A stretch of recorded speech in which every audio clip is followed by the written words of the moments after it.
Olá, boa noite a você que nos acompanha. O Câmara Debate começa agora e discute corrupção. No noticiário, a expressão da vez é a Operação Lava Jato, que investiga um esquema de lavagem de dinheiro que teria movimentado cerca de 10 bilhões de reais e provocado desvios de recursos da Petrobras, segundo investigações da Polícia Federal e do Ministério Público. Será que o brasileiro tem encarado esse tipo de notícia com menos espanto? Como será que a corrupção interfere nas nossas vidas? Quem entra nessa discussão com a gente é o professor Luciano Nascimento, especialista no estudo do direito penal moderno no Brasil. O Câmara Debate está no ar.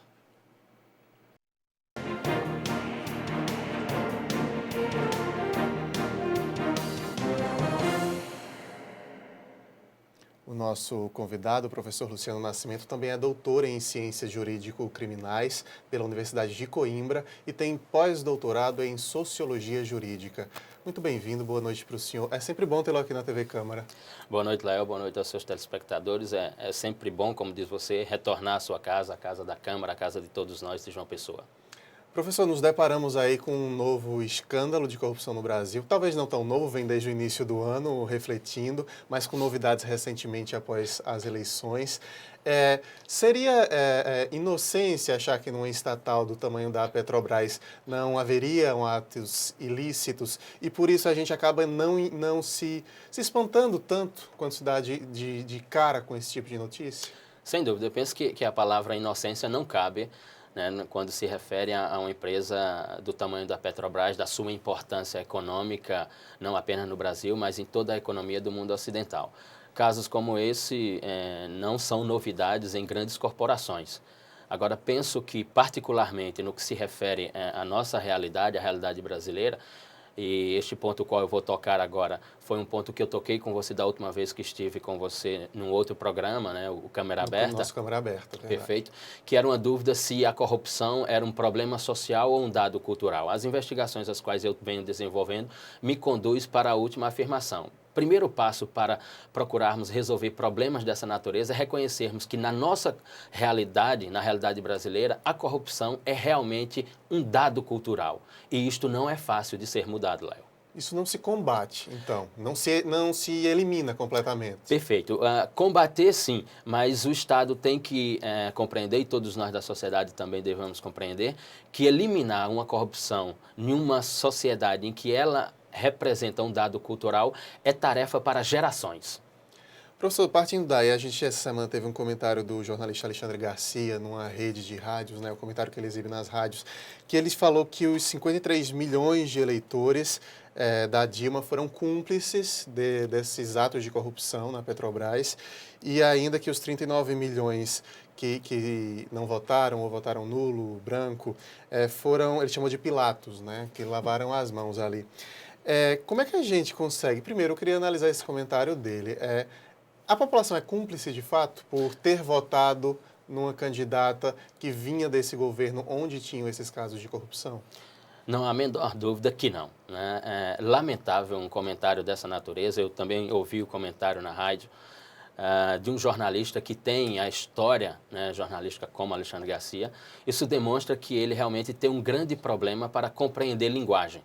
Primeiramente, para compreender a linguagem popular e a linguagem das relações sociais. Segundamente, para compreender o que é linguagem jurídica.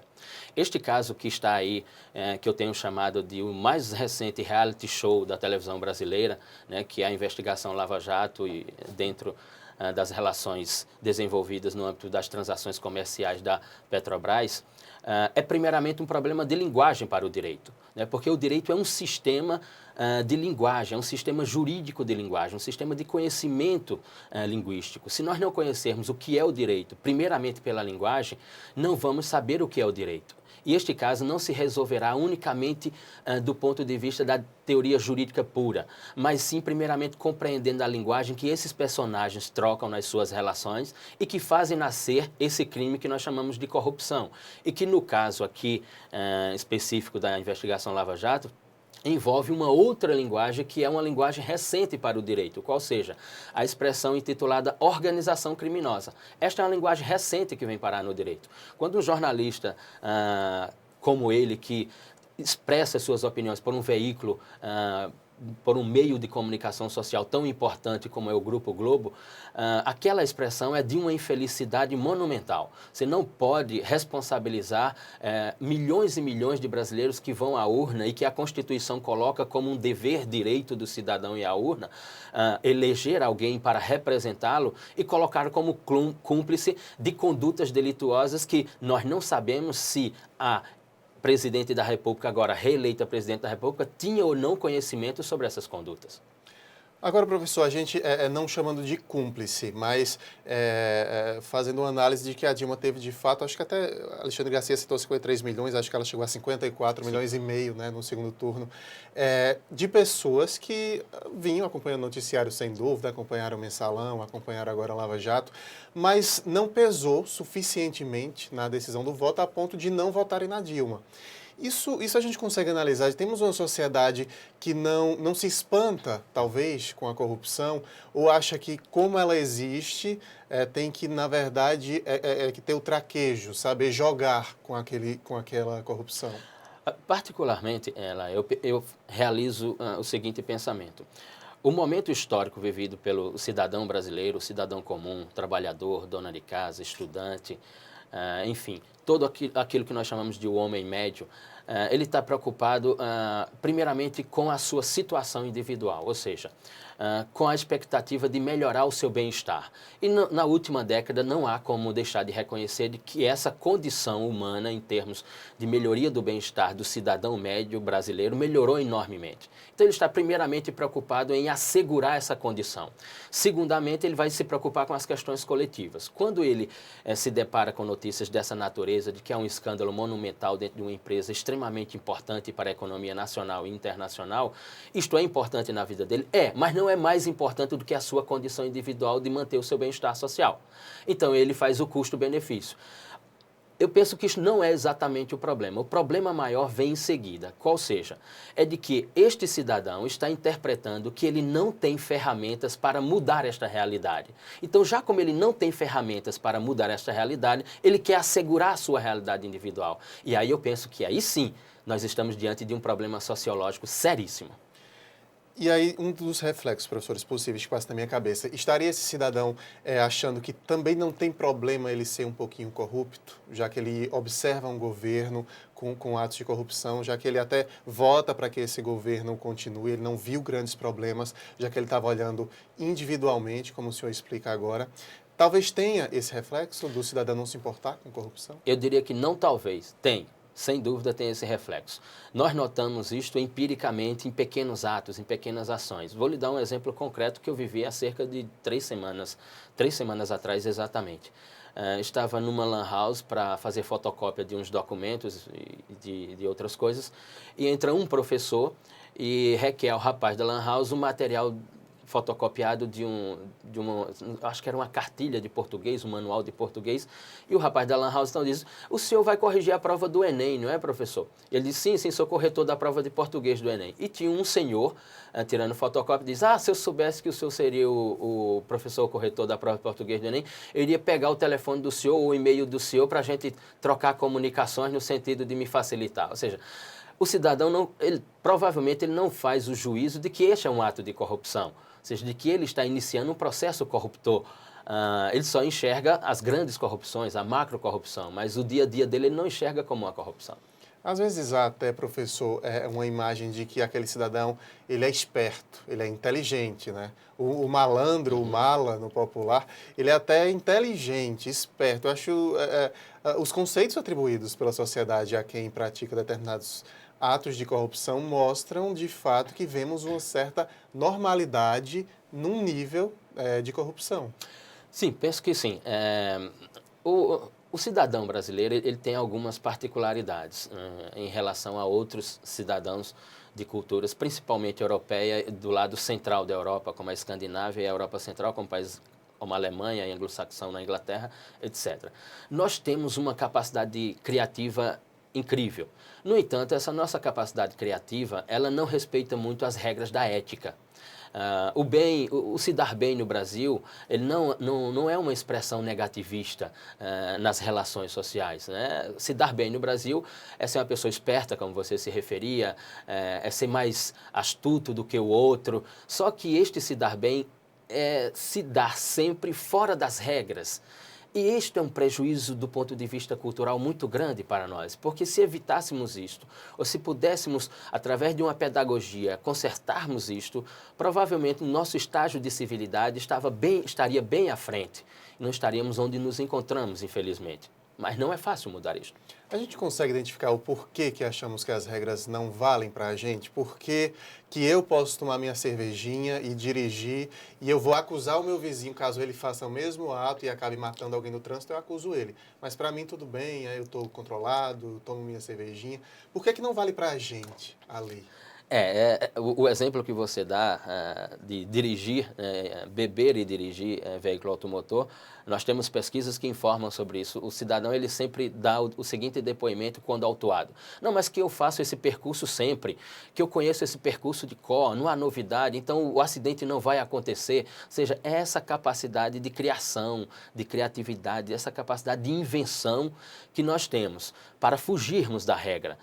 Eu penso particularmente que fugir da regra não é uma alternativa de civilidade. Fugir da regra é exatamente negar a civilidade. Eu penso que a linha que divide barbárie e civilidade, ela se chama regra, ela se chama lei. A lei estabelece o seu nível de civilidade e o descumprimento dessa lei estabelece o seu nível de barbárie. Professor, voltando aqui para escândalo de corrupção no país, ainda na época do presidente Lula, existia o discurso do próprio presidente de que não é que vivemos uma época de mais casos de corrupção. Seria uma época, na verdade, de mais casos sendo expostos, sendo cobrados, sendo combatidos, né? Se tornando público. O senhor concorda com esse discurso? Eu concordo com o discurso do ex-presidente nesse sentido, sim. Quando nós analisamos a memória da Polícia Federal neste país, por exemplo, pegamos a Polícia Federal até os anos 90 para fazermos um recorte específico e depois peguemos a memória da Polícia Federal dos anos 90 até o início dessa segunda década do século XXI. A relevância da Polícia Federal neste país, ela se torna gigantesca, ou seja, a função da Polícia Federal, o papel da Polícia Federal, o contributo que a Polícia Federal deu na última década para tentar consertar algumas mazelas da sociedade brasileira, ele é enriquecedor. Até o início dos anos 90, a Polícia Federal era um órgão do Poder Executivo que não tinha a menor significância no cenário nacional. Hoje não, hoje ela é um instrumento do Estado de tamanha relevância para a nossa sociedade. A gente continua mais explorando no próximo bloco. A gente faz uma pausa rápida aqui para o intervalo. Na sequência, continuamos esse debate. Até já.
O Câmara Debate está de volta hoje recebendo o professor Luciano Nascimento, especialista no estudo do direito penal moderno no Brasil.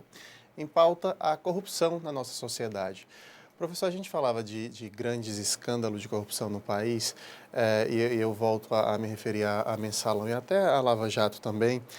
Grandes nomes, né, não foram poupados, grandes nomes dentro do PT, dirigentes, a gente observa agora da Petrobras, né, não foram poupados em serem punidos. Isso causa um reflexo, talvez, para uma tentativa de coibir futuros casos de corrupção no país? Quanto a isso, Léo, devemos fazer uma diferenciação. Nos escândalos anteriores e nos processos desenvolvidos anteriormente e nas condenações que ocorreram, em fase de processo, não há como você não publicizar o nome do réu, o nome do acusado, né? Agora, neste momento histórico, no que se refere a essa investigação que a Polícia Federal intitulou de Investigação Lava Jato, do ponto de vista jurídico, eu vejo uma série de problemas. Nós temos uma lei recente, do ano passado, 2013, que é a Lei 12.850, que é a lei que, pela segunda vez, ela constrói o que nós chamamos de tipo penal, ou seja, o crime de organização criminosa. Essas relações se dão em âmbito de organizações criminosas. E esta lei, no artigo 5º desta lei, ela estabelece os direitos do colaborador. Um dos direitos do colaborador é o anonimato. Um dos direitos do colaborador é a não identificação do seu domicílio, do seu exercício funcional. Para o quê? Para que haja uma garantia da sua pessoa. Porque nós temos uma lei antiga, um pouco antiga, de 1999, que é a Lei 9.807, que ela é intitulada de Programa de Proteção a Testemunhas, Vítimas e Colaboradores. Ora, se eu publicizo o nome do colaborador e o exponho a toda a sociedade, também estou expondo a pessoas que têm interesses contrários e que, portanto, podem vir a praticar condutas contra a sua integridade física ou até mesmo contra a sua vida. Né? Essas nossas leis, essas leis recentes, elas são inspiradas em um momento histórico vivido por um país muito importante, que foi a Itália, entre os anos 80 e os anos 90. Em que naquela realidade, tivemos casos em que o colaborador só veio a ser revelado o seu nome décadas depois, para garantir toda a sua integridade. Inclusive, o Estado italiano lhe concedeu nova identidade, cirurgia plástica, pensão, para que ele vivesse como uma nova pessoa. Seria uma falha, então, o senhor aponta dessa investigação do Lava Jato? Exatamente. Eu penso que o juiz que está conduzindo toda a questão jurídica está aparecendo demais. A lei fala outra coisa, a lei fala que o juiz não pode aparecer em momento algum. Ou seja, a lei fala que este momento é um momento do delegado de polícia, do colaborador, do advogado do colaborador, com a manifestação do Ministério Público. O juiz só entra em 2 momentos, diz a lei. A lei diz que o juiz só entra, e está lá no artigo 6º, quando o delegado de polícia, junto com o Ministério Público, e o colaborador e o seu advogado chegarem para informar sobre o acordo realizado ao juiz. É quando o juiz entra. E segundo, quando tem que ser homologado este acordo, porque tem que ser por escrito. O que me parece é que está ocorrendo o inverso. Com todo respeito ao magistrado Sérgio Moro, ele aparece mais do que todo mundo nessa investigação. Com todo e máximo respeito. Isto não é bom para o Poder Judiciário, isto não é bom para o direito, isto não é contributo para o desenvolvimento de investigações e processos criminais dessa natureza. E o senhor apontaria o porquê dessa publicidade toda? A cobrança da sociedade, ao momento político? Sim, a cobrança da sociedade, ela tem que existir. O momento político não pode interferir, Lael. Este é outro ponto que nós devemos corrigir. Ou seja, uma investigação dessa magnitude, dessa importância jurídica, não pode se confundir com momentos políticos da nação. Ou seja, não pode se confundir com processos eleitorais. Os poderes são independentes entre si. Ou seja, algo que está sendo levado ao Poder Judiciário por um órgão de defesa da sociedade, que é o Ministério Público, e por um órgão de investigação científica do Estado, que ora é a Polícia Civil, ora é a Polícia Federal, neste caso a Polícia Federal, para o mundo político isso não tem que ter importância. O que tem que ter importância é o juiz chegar à conclusão de que aquele acordo pode ser feito ou não, como a lei diz, e depois, se determinadas pessoas, à luz da colaboração de uma determinada pessoa envolvida no caso, se vier a materializar as informações que ela está fornecendo, o juiz poder, portanto, condenar o número máximo de pessoas. Isto é o que importa. Para a política não importa e para a sociedade só importará depois da decisão do juiz, não antes da decisão do juiz. Que caminhos, professor, o senhor acredita que essa investigação precisa tomar para se chegar a um resultado positivo, uma resposta que a sociedade cobra? Eu penso que a primeira metodologia a ser aplicada em investigações dessa natureza, dessa magnitude, seria o silêncio. Ou seja, todo o processo de acordo de colaboração entre o delegado de polícia, volto a repetir, o Ministério Público, o colaborador e o seu defensor, tudo isto tem que correr em silêncio, levado ao magistrado e o magistrado analisar e tomar a sua decisão. Depois de tomar a sua decisão, ela se torna pública. Não contribui em absolutamente nada, criar expectativas na sociedade e depois essas expectativas serem destruídas lá na frente em um processo quando aparecerem 2 ou 3 ou 4, 5 advogados mais experientes, com maior poder de conhecimento e destruir tudo o que foi construído. Ou seja, não adianta determinados personagens dentro do poder judiciário querendo criar expectativas na sociedade e depois terminar como historicamente nós sabemos desse país, que foi uma frase criada e que se tornou uma regra, terminar tudo em pizza. Exato. Isto me parece muito ruim para o direito e para a sociedade. Professor, quando o senhor esteve aqui no Câmara Aberta, o senhor explicava a gente que parte das riquezas de um país é proveniente de atos ilícitos, né? E eu queria explorar um pouquinho isso também nesse programa.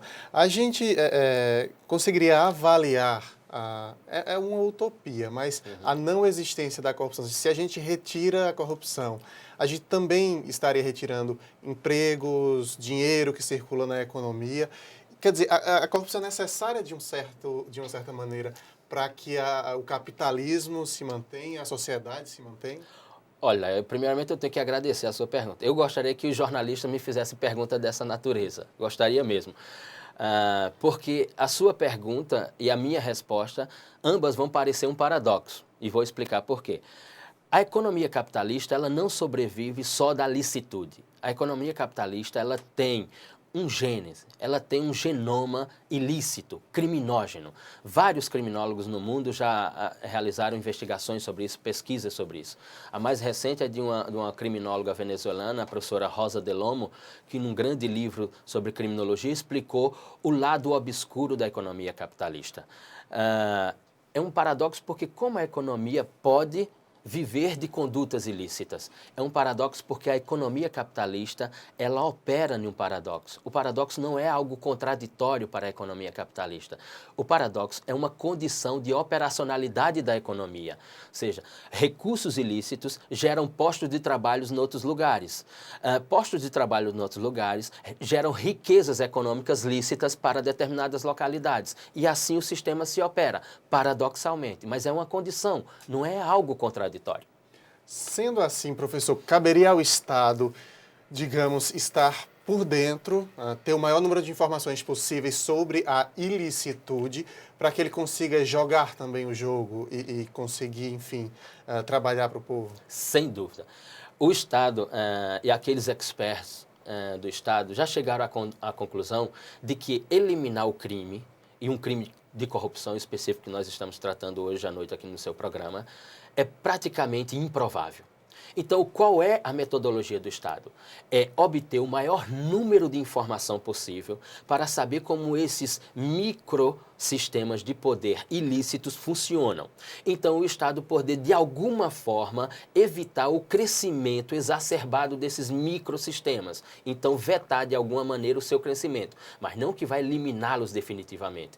Para o Estado, interessa, portanto, se tornar sabedor de como se funcionam esses sistemas, a operacionalidade desses sistemas e, de alguma forma, criar mecanismos que freiem o seu desenvolvimento.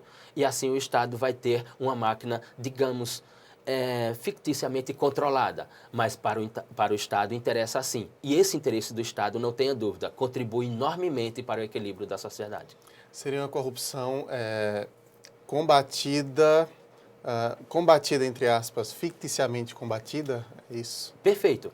É como você tem um vírus dentro do corpo humano e que sabe que não tem ainda um fármaco que o elimine, que o destrui, portanto, estabeleça a saúde plena nesse corpo, mas tem um fármaco que o detém no seu avanço por todo o organismo humano.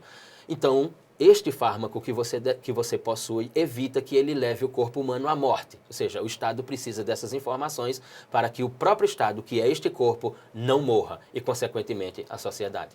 Professor, o senhor apontaria o que deveríamos nós, cada um cidadão, se vigiar, tomar cuidado para que dentro da nosso próprio ambiente familiar passarmos a não ver com tanta normalidade essa corrupção e ajudar nesse combate? Penso que sim. Eu penso que esta é uma questão primeiramente pedagógica, depois ela se torna cultural. A questão de educar uma criança, eu vou dar um exemplo de pedagogia, Piaget gosta muito disso e foi um grande expert em pedagogia. O pai está lá com a criança, né, e a criança diz, papai, como é que funciona isso? E ele responde, papai, como é que funciona aquilo? E ele responde, papai, e aquilo outro, como é que funciona?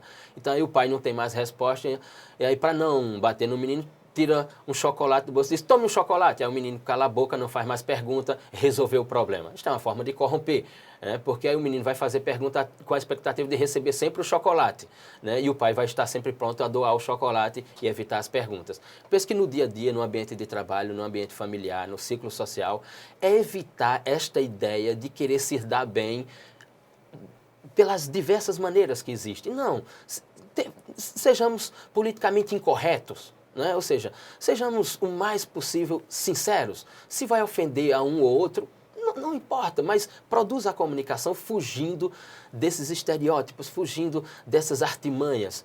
Pratique uma comunicação social que seja minimamente honesta com você próprio.